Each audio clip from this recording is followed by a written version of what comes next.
I don't know. I think especially as business owners, we feel like if we don't have, the metrics to show that we made $1 million, we grew 350% over last year or last quarter, and we've got 17 clients that we have on a waiting list, and we've got all these things, and we're like, well, then I feel like we feel like a failure, like we don't have it all figured out, or that we don't deserve an amazing life, or I feel like a liability. I feel like, why would anyone want to be in a relationship with me? I'm a mess. Like, I don't have anything figured out.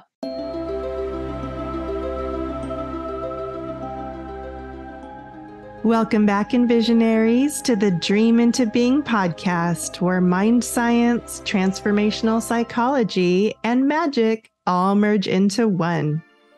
If you're ready to dream again and transcend the inertia of what you've known, then I invite you to join me, your host and Envisioneer, Kat Divine, in expanding the boundaries of your own Fantasia by remembering that you are the master you've been waiting for.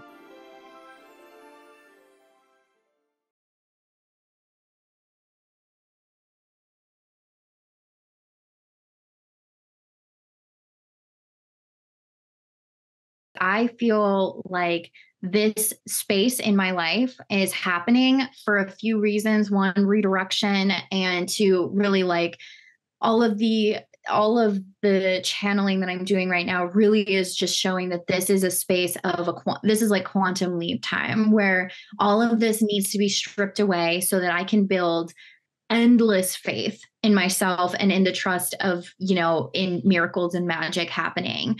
And the fact that anything is possible, and it has to be really strong, solid faith in that, but also to accept that I am a person who will experience this many times. And I'm started really playing in the realm of, there is not going to be a time where I'm just like, I've got it. Like I've got this all figured out. I just saw Melissa Wood, posted about how she's working with a coach right now because she feels confused and she's not sure where she's going. And like, she's really working through some stuff. And it's like, oh my gosh, she has a multi-million-dollar brand. She's been on like, Good Morning America. And like, she has all of this stuff and she's still feeling like she doesn't know where she's going. She's built a team of like 25 people and she's still like, I don't really know if I'm living up to my potential. I don't know if I can do this. Like, this is not going to end. And being okay and being like in love with the fact that I need to be able to sit there across from someone, especially for me right now. I think my biggest mirror is dating, because I'm dating so much, and I'm really,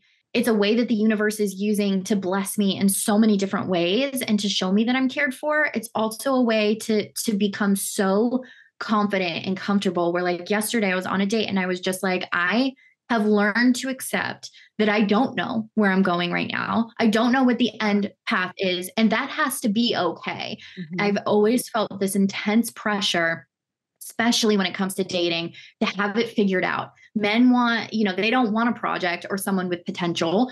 Someone who is going to be dating and want a family, they want a woman who has their career path, who is, killing it, who is, on a trajectory, who's got her stuff figured out.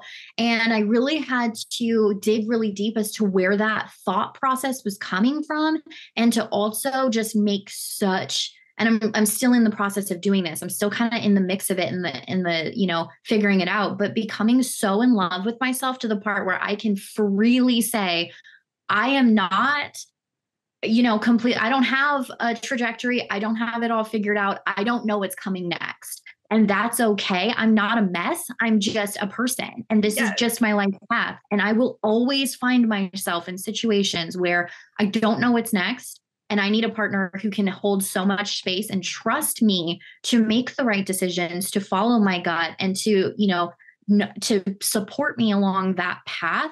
And with full acceptance of that's just who I am. And that's okay. There's nothing to be ashamed of when we are. I don't know. I think especially as business owners, we feel like if we don't have, the metrics to show that we made $1 million, we grew 350% over last year or last quarter, and we've got 17 clients that we have on a waiting list, and we've got all these things, and we're like, well, then I feel like we feel like a failure, like we don't have it all figured out, or that we don't deserve an amazing life, or I feel like a liability. I feel like, why would anyone want to be in a relationship with me? I'm a mess. Like, I don't have anything figured out.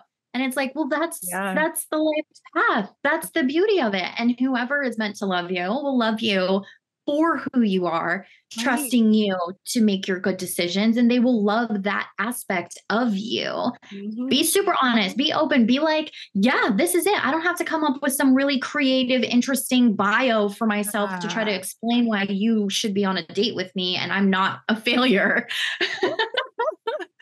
Love it. Wow. Seriously, as I'm listening to you, all I see is power, raw, vulnerable power. This is what it looks like to be an entrepreneur, you guys.